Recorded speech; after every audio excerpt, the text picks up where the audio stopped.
area extremely hard hit. Trees snapped off. You've got houses with significant destruction, mobile homes that were lifted and completely destroyed. Today is a day where people are still trying to figure out what the next steps are going to be. A lot of folks still want to try to help. It's advised that instead of self-deploying, that you go to volunteermississippi.org and find out how you can best connect with the areas that need the help the most. And for those in this area that need their own assistance, go to disasterassistance.gov for more help there. Hello. Good morning. Thanks so much, Jen. A sign of hope coming out of the Magnolia State earlier this morning. Jen and her team, they were there as the crew there raised the American flag over the storm-ravaged area there of Rolling Fork. You can also see the clear skies, giving families a bit of a break to sort out what is left as the threat of severe weather stays well south, at least for today. Let's talk about that threat for the severe storms pushing on through. Now, we've been watching the storms all morning long. We've had an occasional warning or two earlier. The last couple of hours, things have stayed below severe limits, but there are thunderstorms out there. And you see them moving across southern Alabama and into Florida, the Panhandle there.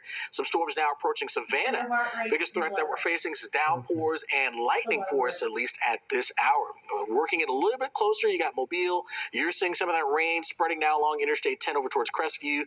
Dothan, some wet weather there for you at this time, with a little bit more steady rain back on off towards the west. But this is an area here, southern Alabama into Georgia, a bit of northern Florida, where we at least have the risk for stronger storms for the day. Blood pressure there? Damaging wind, hail, those would be the primary risks that we do face in that area where we have at least the conditions a little bit more favorable for some of these thunderstorms. That's where the air mass is a little juicier. You see the dew points here for us right along the Gulf Coast, some 70s. You got that from New Orleans back over towards Tallahassee. Meanwhile, you head northbound, ATL over towards Jackson, dew points are in the 40s. Much drier air mass there, while we got more juice to the south for these storms to sort of tap into. That's also where we have the most available energy as well, the most instability, and that's where these thunderstorms are kind of rolling into at this time. So we'll have to keep an eye on things here over the next few hours. Chance for a few storms to turn severe. We'll watch Albany here as we get into this afternoon. I'd say 2, 3 o'clock there for you down towards Tallahassee.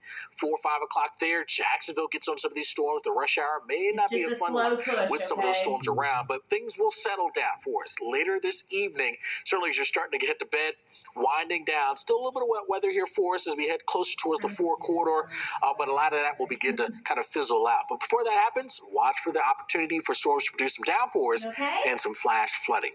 And then, Julie, we'll watch the next system, which is impacting the west now, move into the middle of the country. Yeah, we're looking at a Thursday, Friday event. We're talking about severe weather possible all the way from northern Illinois down to Arkansas here late week. And we don't say Jesus. We know